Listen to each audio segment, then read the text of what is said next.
What's up, everyone? I'm Ivan, joined by Vedran, also known as Pips MBA and co-founder of PropsMadness. Today, we are bringing you an in-depth look at our tool with some basic stuff and some more advanced stuff. One of the first things every user should know is the DPT. Can you explain us a bit what is it? Yeah, so on the screen we can see below, like Fritz Wagner, for example, we can see DPT, and that says pick and roll ball handler.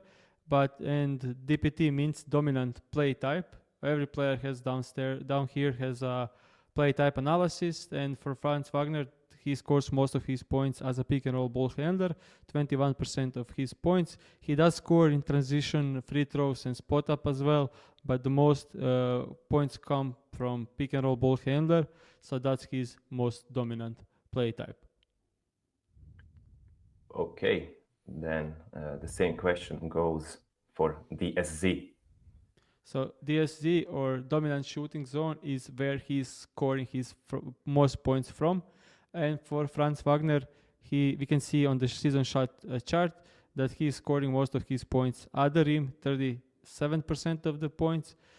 So that's a restricted area. So when you look at the DSZ, it's listed as a restricted area, meaning he scores most of his points in the restricted area.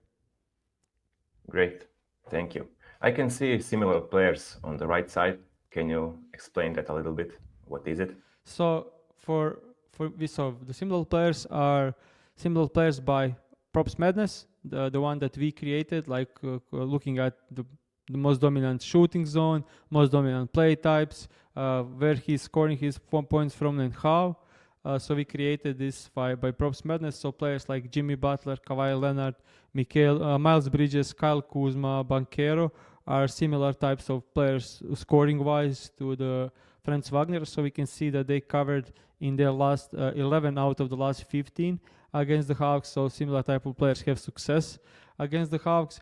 But when we look solely by position, we can see similar players by position. So players that are forwards against the Hawks cover this in 8 out of 15 games. Nice, thank you. So after all this, what is the next step? So for this example, I will just go and open advanced filters and look at the minutes. What is this blue line that just popped out? So the blue line is showing up on the screen when we open advanced filter, and that's showing up the category we have selected. And for now we have minutes up. So when we hover over the games, we can see that last game he played 34 minutes, game before that he played 36, game before that he played 40. So we can see that the line is moving down. So the line is actually representing the minutes in this part. So we can see that this game, for example, the line is down, so he played only 24 minutes. Nice. Besides the minutes, what are the most important filters? What would you say? So there are a ton of filters that we can see here when we go to scrolling through this. There are a ton of them, but I will say for player points, for example, from Franz Wagner, I will put most attention to the opponent defensive rank against his dominant play type, opponent defensive rank against his dominant shooting zone. We can see that blue line changes when we switch through this, because the blue line again represents the opposing rank. So we can see down here the Cleveland Cavaliers are one of the best defending his dominant play type, and looking at here we can look at Hawks are one of the worst defending his play type. Same stuff works for dominant shooting zone, and there are other more important: opponent defensive rating, opponent defensive rank against his position, points in the paint allowed, and so much more. Okay. Before we get a bit deeper into advanced filters, can you explain a bit about splits, how to use them, when to use them? Okay, so the splits are interesting one. We can see that first one is head-to-head, so that means how he performed against this exact same team. He's playing Hawks here, so when you press the head-to-head, we can see that he played Hawks twice this season already and scored 37 and 25 points. Next one is the regular season playoffs. Playoffs starts in a 2 week, so we can see we can look at the regular season and playoffs. We can use the example for the last season. We can see that in the playoffs, he struggled to, let's say, for scoring, only averaged 18.9 points, but in the regular season he averaged more points. So this is just a split showing the difference between regular season and playoffs, because as we know, everyone plays different in the playoffs. Also, we have more down there. We have a home split, away split, so how he performs at home and away.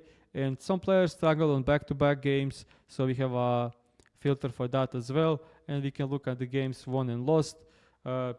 Sometimes when this is a big spread and his teams are expected to win by a lot, let's say by 20 or more, then using this filter will only show you the games when he played, how he performed in a game when they're blown out teams. Great. I can see on the left the filter games with, without. Can you explain that one a bit? So on this one, it will be actually very important, and that's looking at the players that miss some games and players that played in so many games. And for this example, obviously we can see that the biggest scorer on this team besides Franz Wagner is Paolo Banchero. So it's very important to select games when Paolo Banchero played, and let's say like Jalen Sachs was out. So when we use that, now we can only look at the games where Paolo Banchero played and Sachs was out, which there are only 32 games with Paolo Banchero and with Sachs out, but we can look that there are a ton of games overall. So when we select Paolo Banchero in and Sachs out, we are only left with 32 games. Great. I can see this orange line, especially for the beginners who are new to PropsMadness. They are maybe thinking, where is it coming from? Can you explain a bit? So yeah, the orange line is representing the line that books have for this player. So currently is at 24.5, and it's coming from here. We can select from multiple books, sports books.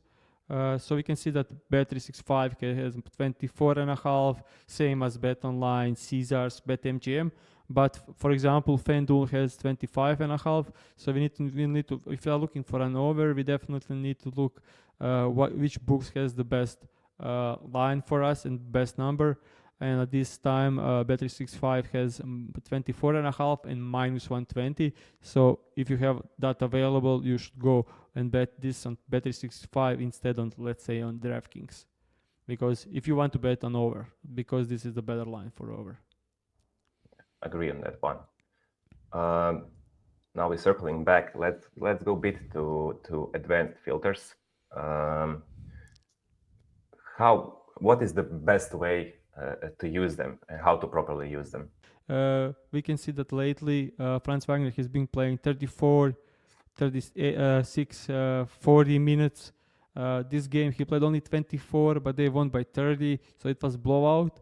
This game he then again playing 36 and 35. So when it's not a blowout, he is actually playing between like 32 to 40 minutes. So I will just set the line between 30 and 40 minutes. So to exclude outliers from top and the bottom. And in this case, he's over this line in 13 out of 28 games and averaging 23.9 points. But if we want to dig a bit deeper, like just for Franz Wagner, as we said, he is scoring most of his points as pick and roll ball handler. But for this example, let's look against position. So we can see that Hawks allow the most points to his position. So if we exclude like the best teams against his position, we can see that now suddenly he is over this line 13 out of 22 and averaging 21.2. But Hawks are also ranked as 19th best defense, so they are below average in defensive rating. So maybe when we exclude teams who are like top defensive teams, like top 8 teams in defensive rating, we now can see that he hit this line over in 12 out of 18 games, averaging 25.9, which is way above this line set. And as we said earlier, we've seen that he covered this in both games against the Hawks. Similar players look great for an over. Dominant shooting zones both above the break 3 and the restricted area. Hawks struggling in both areas. and we can see most of his play types scoring wise. Pick and roll ball handler, they are ranked 25th. Transition, they are average. They allow 5th most free throws. They allow 9th most spot up. So overall, looking like a great matchup. Win rate looks great. Points average in this kind of matchups look great. So this could be a good bet to take an over on Franz Wagner on points. Also, hovering over the graph, we can get more details. For example, in game against the Pelicans, when he scored 27 points, we can see that he shot very efficient from the floor, shooting 11 from 17, which is way above his averages. So he kind of shot well in that game and covered. But in the game against Dallas, it was other way around. He scored 20 points and stayed under because he shot very inefficiently.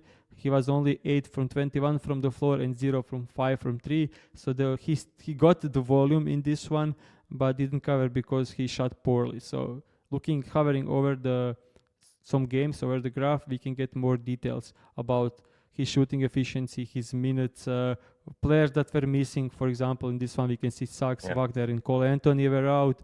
But in this game, only Sachs and Wagner were out. Cole Anthony played. Great explanation. Thank you, Vedran. Thank you, guys, for watching. Make sure to hit a like and subscribe and stick around because there is a lot more to uncover with Props Madness. Goodbye.